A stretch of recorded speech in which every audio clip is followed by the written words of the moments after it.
Hello students, Pallav physics के amazing platform पे आपका स्वागत है। और आज जिस टॉपिक पे हम लोग बात करने वाले हैं उसका नाम है सर्कुलर मोशन। सर्कुलर मोशन, ये आज इस टॉपिक के बारे में हम लोग आज बात करने वाले हैं। तो चलिए शुरू करते हैं। तो बात करने वाले हैं सर्कुलर मोशन की। तो कैसा मोशन होगा ये? बॉडी एक सर्कुलर ट्रेजेक्ट्री में घूम रही होगी।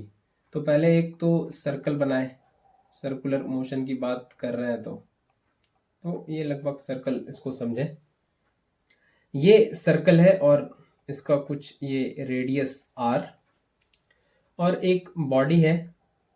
ठीक है, दिस इज द ऑब्जेक्ट और द बॉडी जो इस सर्कल में घूम रही है ना। इसका मास कितना है? इसका मास है m।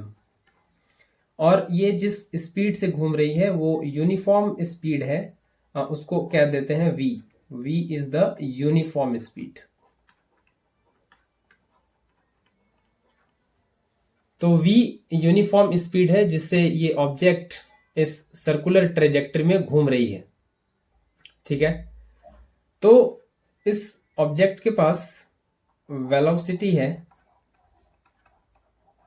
तो वेलोसिटी किससे बनता है? स्पीड और डायरेक्शन से। तो इस ऑब्जेक्ट का हम लोग स्पीड क्या ले रहे हैं? स्पीड ले रहे हैं यूनिफॉर्म या कांस्टेंट। और ये बॉडी किस में मूव कर रही है? सर्कुलर ट्रेजेक्टरी में। तो सर्कुलर ट्रेजेक्टरी में वेलोसिटी ये चेंज किसकी वजह से होगा? स्पीड तो कांस्टेंट है जिससे वो मूव कर रही है। तो डेफिनेटली सर्कुलर ट्रेजेक्टरी में, इस कर्व वाले ट्रेजेक्टरी में डायरेक्शन हर एक मोमेंट पे बदल रहा है। डायरेक्शन कैसे बताते हैं कर्वेचर वाले ट्रेजेक्टरी में? जैसे यहाँ पे अगर पार्टिकल, ये ऑब्जेक्ट यहाँ पे आ गया है तो यहाँ पे डायरेक्शन कैसे बताते हैं? यहाँ पे टेंजेंट बना के। यहाँ पे अगर पार्टिकल आ गया है तो यहाँ पे डायरेक्शन कैसे बताते हैं? टेंजेंट बना के। यहाँ पे अगर पार्टिकल आ गया है तो यहाँ पे डायरेक्शन कैसे बताते हैं? टेंजेंट बना के। तो ये बहुत क्लियरली दिख रहा है कि हर एक मोमेंट पे डायरेक्शन बदल रहा है, तो इसका वेलोसिटी भी बदल रहा होगा, ये कह सकते हैं। तो अगर वेलोसिटी बदल रहा है, अगर वेलोसिटी चेंज हो रहा है, किसके चेंज होने से? डायरेक्शन के चेंज होने से। तो वेलोसिटी अगर चेंज हो रहा है तो हम ये कह सकते हैं कि डेफिनेटली पार्टिकल के पास आएगा एक्सेलरेशन। और इस एक्सेलरेशन को हम यहां पे कह रहे होते हैं सेंट्रीपिटल एक्सेलरेशन। सेंट्रीपिटल एक्सेलरेशन, ये एक्सेलरेशन सेंटर की तरफ लग रहा होता है, इसको कहते हैं AC। सेंटर की तरफ लगने वाला इस बॉडी पे एक्सेलरेशन, क्योंकि वेलोसिटी लगातार चेंज हो रहा है तो एक्सेलरेशन तो आएगा। स्पीड कांस्टेंट है बट डायरेक्शन बदल रहा है तो एक्सेलरेशन तो आएगा। और वो कैसा एक्सेलरेशन है? Centripetal acceleration. डायरेक्शन बदलने की वजह से वेलोसिटी चेंज हो रहा है और फिर जो एक्सेलरेशन आ रहा है that is centripetal acceleration AC। तो ये सर्कुलर मोशन में हम लोग ये समझ चुके हैं कि ये जो सेंट्रीपिटल एक्सेलरेशन है इसका वैल्यू कितना होता है? ये होता है v², जो स्पीड है, डिवाइडेड बाय वो रेडियस जिसमें पार्टिकल घूम रही है, जिस सर्कुलर ट्रेजेक्टरी में, उसका रेडियस। ये होता है सेंट्रीपिटल एक्सेलरेशन, है ना। ये एक्सेलरेशन जो है this is directed towards centre of the circle. और ये डायरेक्शन के चेंज होने की वजह से ये एक्सेलरेशन आता है। ठीक है, अब एक्सेलरेशन अगर आ रहा है तो डेफिनेटली कोई फोर्स होगा, है ना। डेफिनेटली, जो कि न्यूटन सेकेंड लॉ से हम लोग ये समझते हैं और जानते हैं कि डेफिनेटली कोई force, there must be a force, there must be a force providing this acceleration और उस फोर्स को हम कहते हैं centripetal force. This is centripetal force, और ये हो जाएगा mass into centripetal acceleration, and this is mv² by r। This is centripetal force. ये फोर्स है जो ये एक्सेलरेशन प्रोवाइड कर रहा है। ठीक है, ठीक है। ये और एग्जांपल समझे, और ये सेंट्रीपिटल फोर्स और कहाँ का आप देख सकते हैं। तो बेसिकली अगर हम ये कहें कि ये सन है, ये सेंटर पे इस तरह से, और बस अभी सर्कुलर ट्रेजेक्टरी समझ रहे हैं, ऐसा तो होता नहीं सर्कुलर ट्रेजेक्टरी का, सन तो इलिप्स के फोकस पे होता है, लेकिन अभी समझते हैं इसको। और ये ऑर्बिट में ऐसे अर्थ घूम रहा है, तो ये अर्थ का मोशन सन के अबाउट ये इसलिए हो पा रहा है क्योंकि इस पे सेंट्रीपिटल फोर्स लग रहा है Fc, सेंटर की तरफ, जो सन है उसकी तरफ लग रहा है। तो यहां पे ये सेंट्रीपिटल फोर्स कैसे आया, ये कौन प्रोवाइड कर रहा है? तो पहले मैं आपको ये बता दूं कि सेंट्रीपिटल फोर्स जैसा कुछ होता नहीं, सेंट्रीपिटल फोर्स जैसा कुछ चीज होता नहीं। जो net force towards the centre लग रहा है, वही उस केस में सेंट्रीपिटल फोर्स बन जाता है। ठीक है, तो जैसे यहां पे सन अर्थ पे कौन सा फोर्स लगा रही है? Gravitational force. कौन सा फोर्स लगा रही है? ग्रेविटेशनल। तो ये ग्रेविटेशनल फोर्स ही क्या रोल प्ले करेगा? सेंट्रीपिटल फोर्स का। ठीक है, ये जो ग्रेविटेशनल फोर्स लग रहा है ना, दो मासेस है, एक सन है एक अर्थ है, और कुछ डिस्टेंस से सेपरेटेड है, तो दोनों के बीच क्या लगेगा? Gravitational force. तो यही फोर्स है जो टुवर्ड्स द सेंटर लग रहा है एंड अलोंग द लाइन, जो ये दो मास को ज्वाइन कर रहा है। तो यहाँ पे ग्रेविटेशनल फोर्स सेंट्रीपिटल फोर्स का काम कर रहा है। Gravitational force is providing the necessary centripetal force. ठीक है, तो ये ग्रेविटेशनल फोर्स यहाँ पे सेंट्रीपिटल फोर्स प्रोवाइड कर रहा है। इसी तरह से आप यहाँ बीच में ऐसे खड़े हो जाएं और अपने हाथ में एक थ्रेड ले लें और उससे एक स्टोन को बांध दें, और उसको यूं गोल गोल सर्कल में घुमाएं इस स्टोन को। तो ये स्टोन एक सर्कुलर पाथ में घूमेगा, बिल्कुल, है ना। जैसे आप इसको घुमाना स्टार्ट करेंगे तो ये सर्कुलर ट्रेजेक्टरी में घूमेगा। तो यहाँ पे कौन सा फोर्स लग रहा है जो इसको सर्कुलर ट्रेजेक्टरी में घुमा रहा है? यहाँ पे कौन सा सेंट्रीपिटल फोर्स है जो इसको सर्कुलर ट्रेजेक्टरी में घुमा रहा है? तो ये बात हमेशा ध्यान रखें। For motion in circular trajectory या circular path, there must be some centripetal force.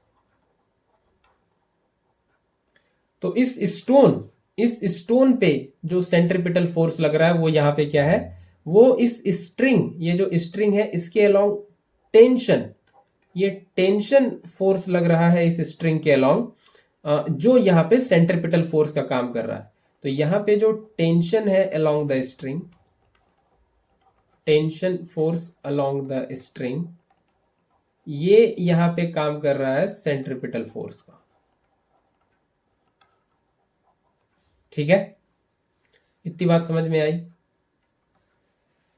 उसी तरह से जब कोई car, motion of car on level road, तो हम लोग बेसिकली कार का मोशन समझने वाले हैं इस लेक्चर में, आपने थंबनेल में भी ये देखा होगा।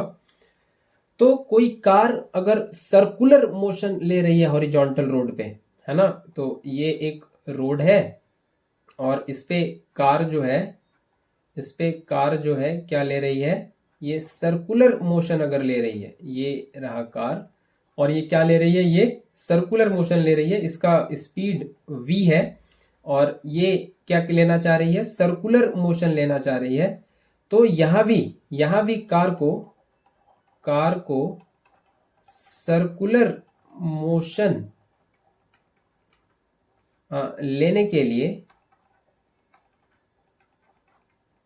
क्या चाहिए? सेंट्रीपिटल फोर्स चाहिए, तभी सर्कुलर मोशन वो पूरा कर पाएगी। तो यहाँ पे कौन सा सेंट्रीपिटल फोर्स है? तो ये कह दें कि ये कार जिस रेडियस में, जिस सर्कुलर पाथ के रेडियस, जिस सर्कुलर ट्रेजेक्टरी में मूव करने वाला है, ये जो सर्कुलर मोशन लेने वाला है, तो उस सर्कल का रेडियस कह दें कि ये कितना है, ये रेडियस आर है। तो ये कार, ये जो सर्कुलर मोशन लेने वाली है, यहां पे इस कार को कौन सेंट्रीपिटल फोर्स प्रोवाइड कर रहा है? क्योंकि सेंट्रीपिटल फोर्स तो चाहिए सर्कुलर मोशन लेने के लिए। तो यहां पे जो सर्कुलर मोशन प्रोवाइड करने के लिए सेंट्रीपिटल फोर्स चाहिए, वो दे रहा है कौन? वो दे रहा है सेंटर की तरफ कौन? वो दे रहा है फ्रिक्शन फोर्स।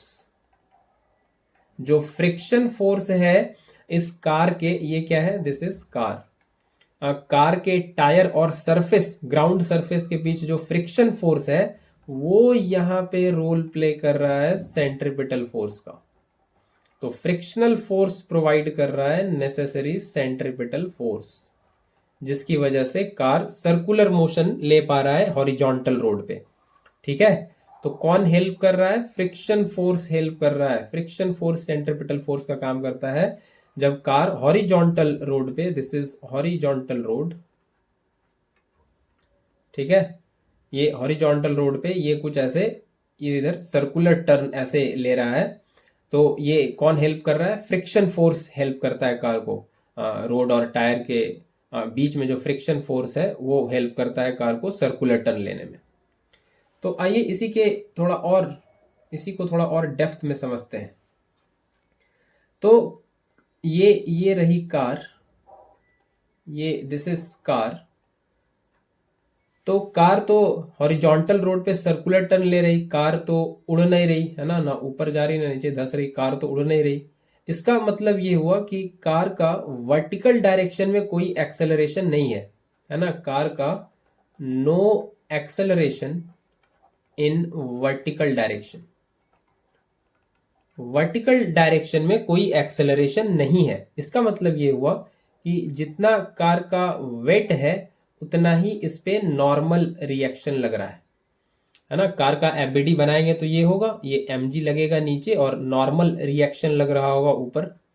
तो जितना नॉर्मल रिएक्शन है उतना ही एमजी है, इसीलिए कार का कोई एक्सेलरेशन वर्टिकल डायरेक्शन में नहीं है। ये पहले क्लियर रखें, ये पहले बात समझ के रखनी है कि कार का एक्सेलरेशन वर्टिकल डायरेक्शन में नहीं है, तो N equal to M G होगा। तो अब ये कार को सर्कुलर टर्न लेने में ये वर्टिकल डायरेक्शन के फोर्सेस से तो कोई मतलब है नहीं, है ना। ये तो सर्कुलर टर्न ले रहा है हॉरिजॉन्टल रोड पे। तो ये कौन सा फोर्स है जो हेल्प कर रहा है इसको सर्कुलर टर्न लेने में? वो है फ्रिक्शन फोर्स, है ना। कौन सा फोर्स है? Friction force. तो हम लोग जानते हैं फ्रिक्शन फोर्स के डेफिनेशन को, अगर आप रिकॉल करें तो ये होता है friction force less than equals to mu S N. ये याद होगा आपको, म्यू एस ये होता है कोएफिशिएंट ऑफ फ्रिक्शन। ये मैंने अभी जस्ट प्रीवियस लेक्चर में पढ़ाया है।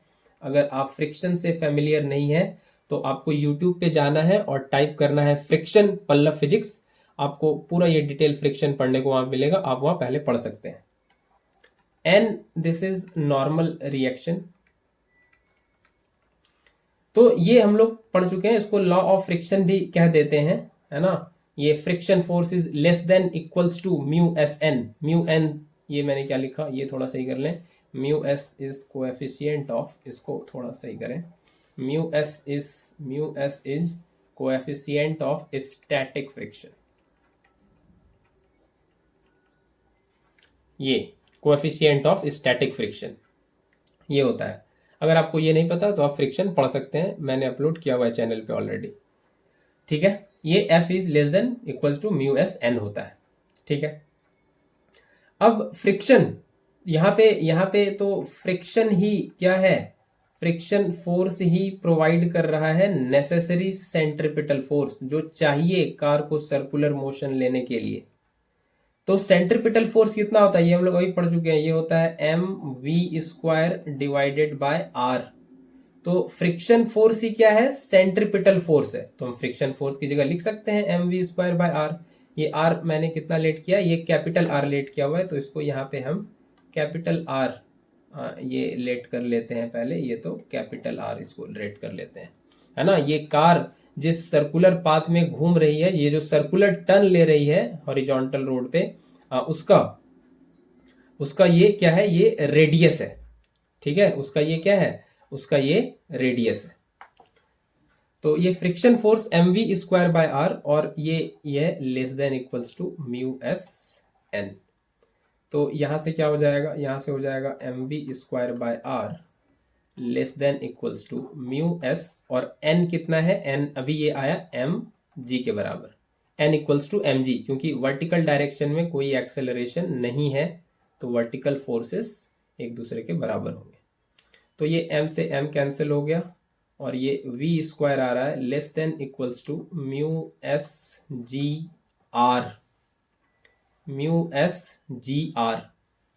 ठीक है, तो ये कितना हो जाएगा, ये हो जाएगा v less than equals to μsgr। तो ये वो वेलोसिटी है, ये वो कंडीशन है, पहले तो ये वो कंडीशन है, ये वेलोसिटी का वो कंडीशन है जिससे कार को चलना चाहिए सर्कुलर मोशन पूरा करने के लिए। तो यहाँ से क्या बात समझ में आती है, यहाँ सबसे पहली बात ये समझ में आती है कि इससे दो बात समझ में आती है। v लेस देन μsgr, ये क्या है, ये जो v है, ये वो वेलोसिटी है, ये वो वेलोसिटी है जिससे कार सेफली सर्कुलर टर्न ले लेगी, है ना। ये वो वेलोसिटी है जिससे कार, ये वेलोसिटी, ये जो है μsgr इसका रूट, इससे अगर वेलोसिटी कम है तो कोई दिक्कत नहीं है, कार आराम से ये सेफ सर्कुलर टर्न ले लेगी, कोई प्रॉब्लम नहीं है। अगर ये μsgr से वैल्यू कम है तो कोई प्रॉब्लम नहीं है कार को, car will take the circular turn safely, बहुत आसानी से ये सर्कुलर टर्न पूरा कर लेगा अगर इससे स्पीड कम है। तो अगर ये अपने मैक्सिमम स्पीड पे चले जाए, एकदम बराबर कर ले, तो तब भी कार सर्कुलर टर्न ले लेगी सेफली। ये भी ठीक है, ये भी ठीक है, ये सेफ सर्कुलर टर्न है, ये स्पीड पे भी आती है तो सर्कुलर टर्न सेफ होगा, कोई दिक्कत नहीं है। लेकिन ये जो स्पीड है ये मैक्सिमम पॉसिबल स्पीड है, मैक्सिमम पॉसिबल स्पीड, मतलब इससे ज्यादा अगर स्पीड हो गया गाड़ी का, मतलब v मैक्स से भी ज्यादा हो गया, तो फिर फ्रिक्शन भी नहीं बचा पाएगा इसको, फ्रिक्शन भी नहीं बचा पाएगा, है ना। कार सर्कुलर टर्न सेफली नहीं ले पाएगी, है ना। No safe circular turn. और कार क्या कर सकती है, कार स्कीड कर सकती है ना। सेफ सर्कुलर टर्न नहीं रहेगा तब, अगर ये इस वेलोसिटी से ज्यादा हो जाएगी। तो ये रूट अंडर μsgr ये मैक्सिमम पॉसिबल स्पीड है जिससे सेफ सर्कुलर टर्न हो पाएगा कार का। लेकिन अगर उससे स्पीड ज्यादा है तो फिर फ्रिक्शन भी नहीं बचा पाएगा और कार स्कीड कर सकती है। तो ये पूरी कहानी थी, हाँ ये पूरी कहानी थी लेवल रोड के लिए, हॉरिजॉन्टल रोड के लिए। ठीक है, हॉरिजॉन्टल रोड के लिए ये कहानी थी। आइए हम लोग आगे अब बात कर लेते हैं लेवल रोड के बाद motion of car on banked road, motion of car on banked road, ये बात कर लेते हैं। तो बैंक्ड रोड कहने का क्या मतलब है, लेवल रोड तो समझ में आता है। What is meant by banked road? Banked road जब कहते हैं तो उसका मतलब होता है रोड को थोड़ा साइड से उठा देना, किनारे से कुछ ऐसे, है ना। रोड को ऐसे कुछ किनारे से उठा देना और फिर ये उठे हुए रोड पे ये इस तरह से सर्कुलर टर्न लेना, ठीक है। ये इस तरह से उठे हुए रोड पे फिर ये गाड़ी का ये सर्कुलर टर्न होना, ये होता है बैंक्ड रोड, है ना। रोड को थोड़ा कुछ सर्टेन एंगल पे इंक्लाइन कर देना, उठा देना, ये मतलब है बैंक्ड रोड का। और ऐसा किया जाता है हाईवेज पे, ठीक है। तो सवाल उठता है ऐसा हम क्यों करते हैं, बैंकिंग से क्या फायदा मिलता है। तो रोड का बैंकिंग इसलिए किया जाता है सो दैट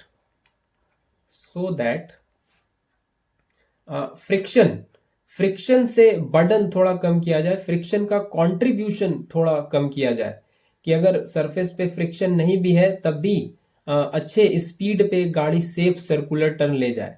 तो कंट्रीब्यूशन ऑफ फ्रिक्शन को हम मिनिमम अगर करना चाहते हैं, contribution of friction is minimum in centripetal force, जो सर्कुलर मोशन के लिए चाहिए। अगर हम फ्रिक्शन के कंट्रीब्यूशन को कम करना चाहते हैं, फ्रिक्शन पे भार थोड़ा कम करना चाहते हैं हमारे सर्कुलर टर्न को सेफ बनाने के लिए, तो हम रोड का बैंकिंग करते हैं, रोड को थोड़ा बैंक्ड करते हैं, ठीक है। क्या फायदा होता है इससे, इससे क्या हेल्प मिलता है, आइए अब इसी को समझते हैं, बैंक्ड रोड के पूरे फिजिक्स को समझते हैं। तो रोड को बैंक्ड किया जाता है कुछ इस तरह से। पर्पस इसका यही है कि फ्रिक्शन के कंट्रीब्यूशन को सेंट्रिपिटल फोर्स जो चाहिए सर्कुलर मोशन लेने के लिए उसको कम किया जाए, फ्रिक्शन का योगदान थोड़ा कम किया जाए। तो ये कुछ इस तरह से रोड को उठा दिया जाता है और उस पे ये रही आपकी car, this is car m मास की। ये कितना मास है इसका, ये इसका मास है m, और ये कुछ थीटा एंगल से इसको उठा दिया गया है। तो कार पे वेट लगेगा mg, और इस कार पे इसका ये लगेगा नॉर्मल रिएक्शन, ठीक है। ये क्या लगेगा, नॉर्मल रिएक्शन।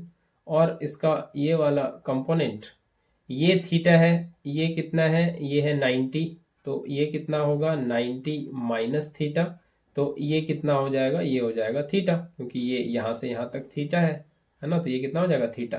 तो mg का ये वाला कंपोनेंट देखें तो ये हो जाएगा mg कॉस थीटा, ठीक है। कार पे अब ये फ्रिक्शन है ना, कार पे ये अब फ्रिक्शन जो सेंट्रिपिटल फोर्स प्रोवाइड करने वाला है, ये फ्रिक्शन कुछ ऐसा लग रहा है, ये this is F, this is friction. और अब ये फ्रिक्शन और ये नॉर्मल रिएक्शन, इसको भी समझें, ये नॉर्मल रिएक्शन। तो ये थीटा है तो ये भी थीटा होगा। तो नॉर्मल रिएक्शन का भी कंपोनेंट रिजॉल्व कर लें तो this is n cos theta and this is n sin theta. ये बैंक्ड रोड का पूरा ये रिजोल्यूशन मैं आपको बता रहा हूं। फ्रिक्शन फोर्स को भी रिजॉल्व कर लें तो ये फ्रिक्शन फोर्स का ये वाला कंपोनेंट mg के साथ वाला फ्रिक्शन फोर्स mg के साथ ये एंगल कितना लगा है 90 माइनस थीटा। तो f cos 90 माइनस थीटा इधर क्या हो जाएगा f sin थीटा होगा, ये होगा ना f, इसके साथ एंगल कितना लगा है 90 माइनस थीटा, तो ये क्या हो जाएगा f sin थीटा। और ये इस डायरेक्शन में n sin थीटा वाले डायरेक्शन में इधर इसका ये वाला कंपोनेंट ये क्या हो जाएगा, ये इधर हो जाएगा f cos थीटा, क्योंकि sin 90 माइनस थीटा होगा, ये इधर हो जाएगा f sin 90 माइनस थीटा, ये हो जाएगा f cos थीटा, ठीक है।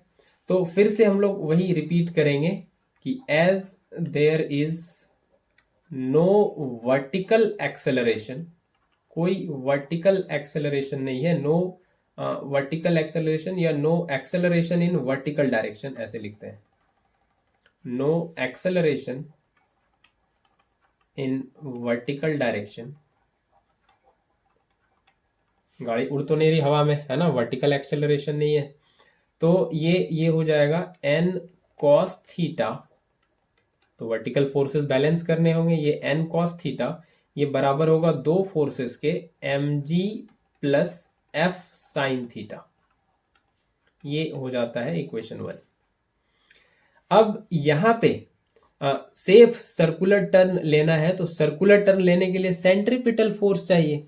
तो सेंट्रिपिटल फोर्स यहाँ पे कौन सा फोर्स प्रोवाइड कर रहा है, तो ये जो हॉरिजॉन्टल कंपोनेंट है फ्रिक्शन का, ये एफ कॉस थीटा है ना, ये जो हॉरिजॉन्टल कंपोनेंट है फ्रिक्शन का ये एफ कॉस थीटा, और ये नॉर्मल का जो कंपोनेंट है ये एन साइन थीटा, ये दोनों मिलके क्या प्रोवाइड कर रहे हैं, सेंट्रीपिटल फोर्स इस बार, और यही हेल्प कर रहे हैं क्या, सर्कुलर टर्न लेने में, है ना, यही हेल्प कर रहे हैं सर्कुलर टर्न लेने में। तो इस बार हम लोग फ्रिक्शन को थोड़ा हेल्प कर रहे हैं नॉर्मल का ये एन साइन थीटा वाला कंपोनेंट भी लेके, तो फ्रिक्शन का भार थोड़ा कम कर रहे हैं। जैसे कोई बच्चा जब पैसे कमाने लगता है तो बाप का भार कम हो जाता है, उसके फादर का भार कम हो जाता है फाइनेंशियली, वैसे तो हम फ्रिक्शन पे जो सारा भार डाल के रखे थे कि यही हमको सर्कुलर टर्न लेने में हेल्प करेगा, इससे थोड़ा बचा रहे हैं इसको, इस पे थोड़ा बर्डन कम कर रहे हैं, इसको नॉर्मल का ये कंपोनेंट लेके दे रहे हैं कि ये भी थोड़ा इसको हेल्प करे।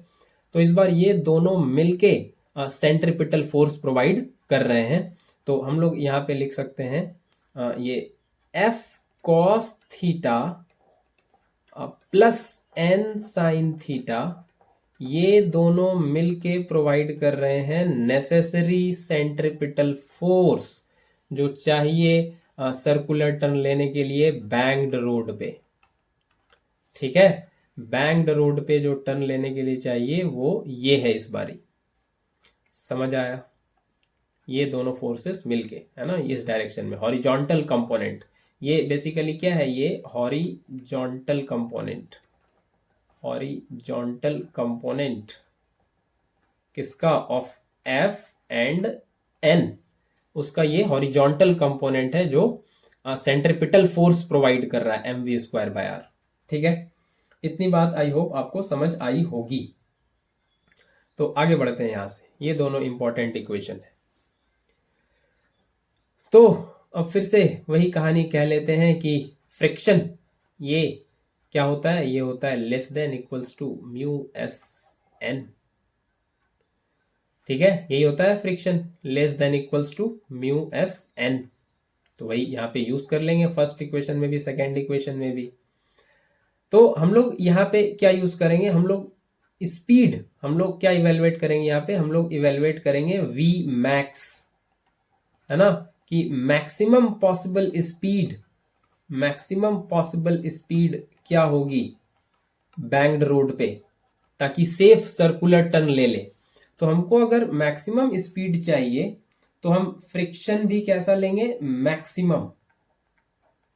तो ये कितना होता है, ये होता है म्यू एस एन के बराबर, फिर लेस देन वाला कंडीशन खत्म हो जाएगा, बिल्कुल ये बराबर हो जाएगा। इसलिए बोल रहा हूं, अगर आपने फ्रिक्शन नहीं देखा तो आपको यूट्यूब पे जाना है, टाइप करना है पल्लव फिजिक्स, और वहां पे आप फ्रिक्शन देख सकते हैं डिटेल में। तो अगर हमको मैक्सिमम पॉसिबल स्पीड चाहिए तो हम ये equals to mu S N वाला कंडीशन लेंगे। तो आइए उसी को अब यहाँ पे सब्स्टिट्यूट करते हैं। तो पहले इक्वेशन में, इस इक्वेशन में, है ना, इस इक्वेशन में सब्स्टिट्यूट करते हैं। तो ये बनेगा एन कॉस थीटा, और ये equals to M G plus F की जगह लिखेंगे mu S N sine theta. ठीक है, यही हो जाएगा mu S N sine theta. तो एन कॉस थीटा को इससे माइनस करें mu S N sine theta से, तो ये बनेगा एम जी, और एन को यहाँ से कॉमन कर लें तो ये बन जाएगा cos theta minus mu S sine theta, and this is M G. तो एन हो जाएगा M G divided by cos theta minus mu S sine theta. तो ये नॉर्मल रिएक्शन का वैल्यू आ रहा है। ठीक है, इसको इक्वेशन 4 कह देते हैं।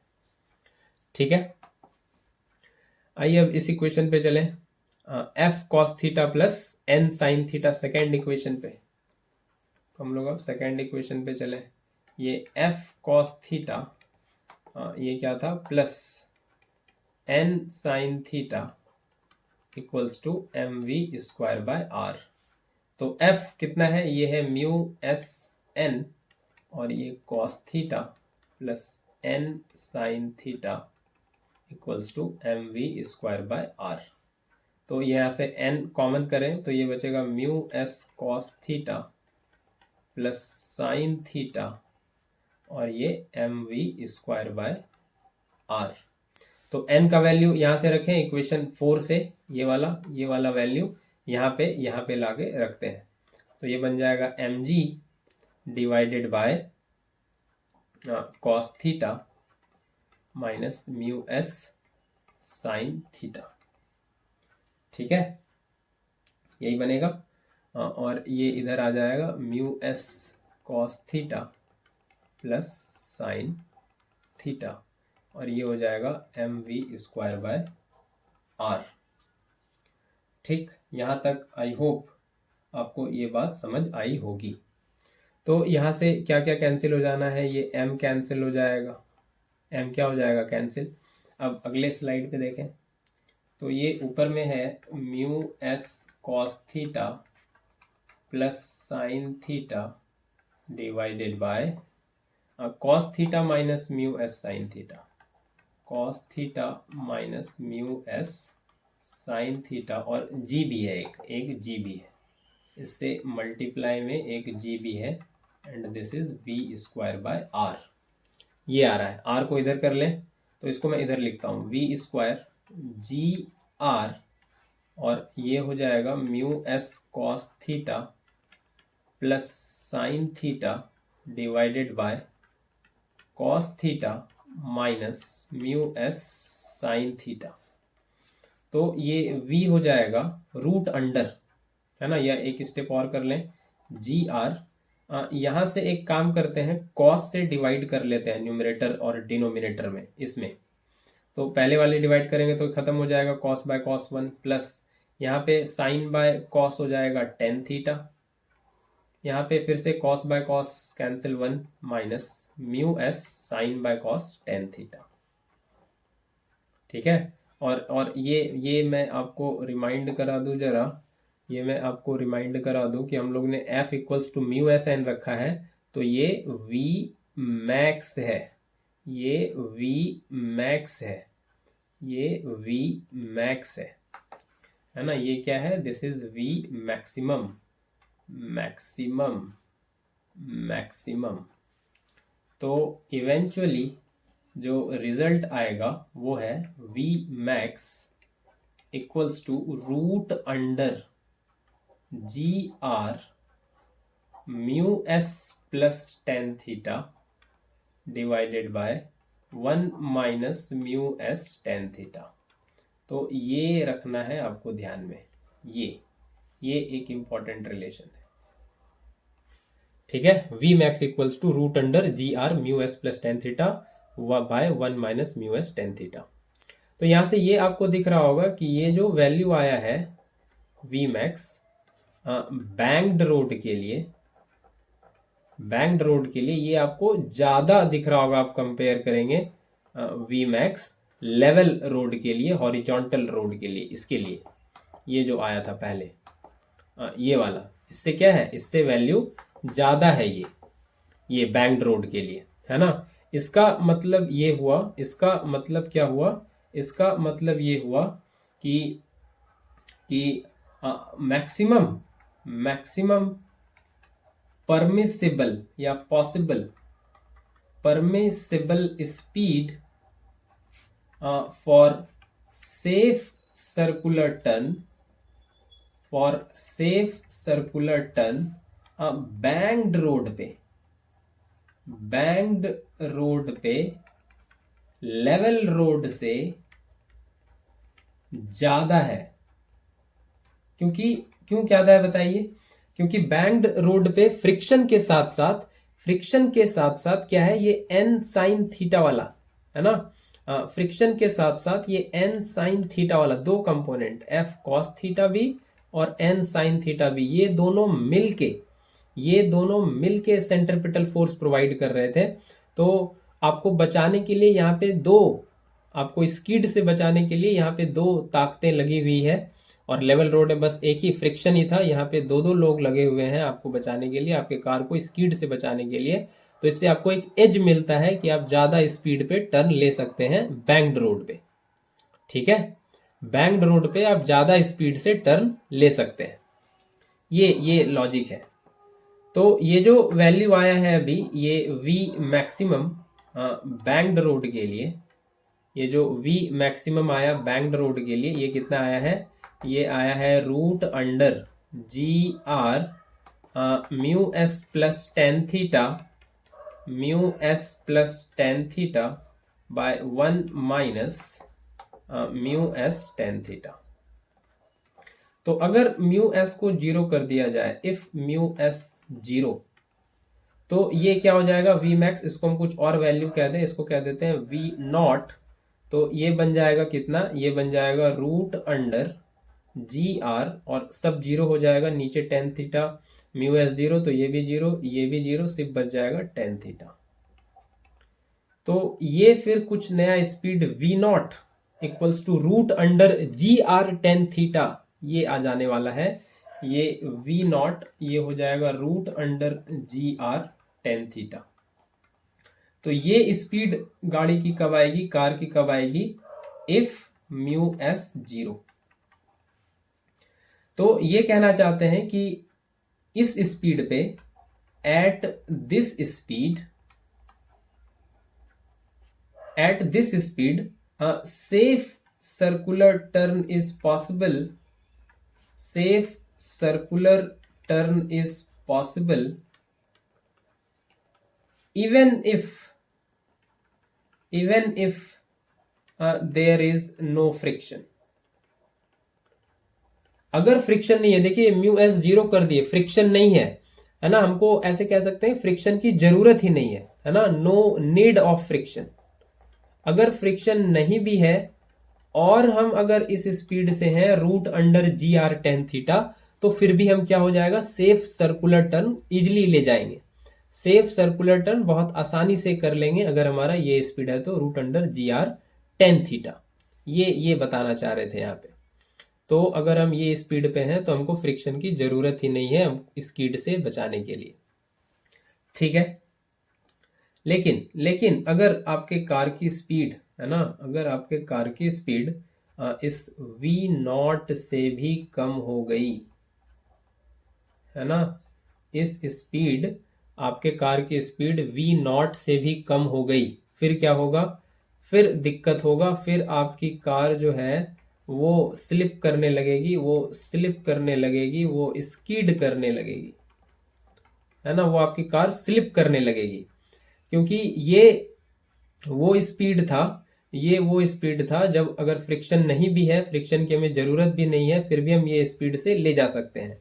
लेकिन अगर कार का स्पीड वी नॉट से कम हो जाए तो फिर क्या हो जाएगा? फिर तो आपकी कार स्लिप करने लगेगी भाई, है ना, फिर आपकी कार स्लिप करने लगेगी। तो उस केस में ये आपकी जो कार थी, उस केस में आपके कार पे ये फ्रिक्शन कुछ ऐसे अप द स्लोप लगने लगेगा, है ना। फ्रिक्शन किधर लगने लगेगा? अप द स्लोप, आपको इस स्लिप होने से बचाने के लिए, है ना, to prevent from slipping, to prevent from slipping. तो आपके कार की स्पीड अगर इस वी नॉट से, इससे भी कम हो गई तो फिर आपकी कार नहीं बचेगी, फिर मतलब सर्कुलर टर्न नहीं ले पाएगी सही से। सर्कुलर टर्न लेने के समय आपकी कार स्लिप करने लगेगी, है ना, क्योंकि ये स्पीड तो कम से कम चाहिए, क्योंकि हम ये वो स्पीड लेके बात कर रहे हैं कि फ्रिक्शन की हमें जरूरत नहीं है। उस समय अगर हम ये स्पीड ले रहे हैं तो हम सेफ सर्कुलर टर्न ले जाएंगे।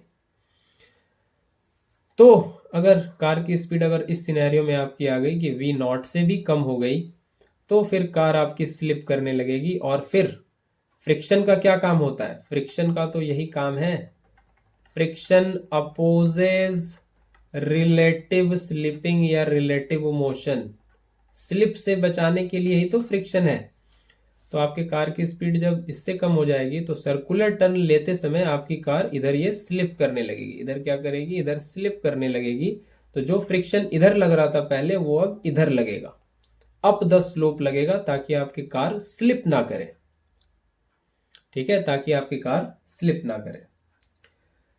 तो ये पूरी कहानी थी बैंक्ड रोड और लेवल रोड की। आई होप ये पूरा आपको समझ आया होगा, ये पूरा आपको बिल्कुल बहुत अच्छे से समझ आया होगा। Thank you very much.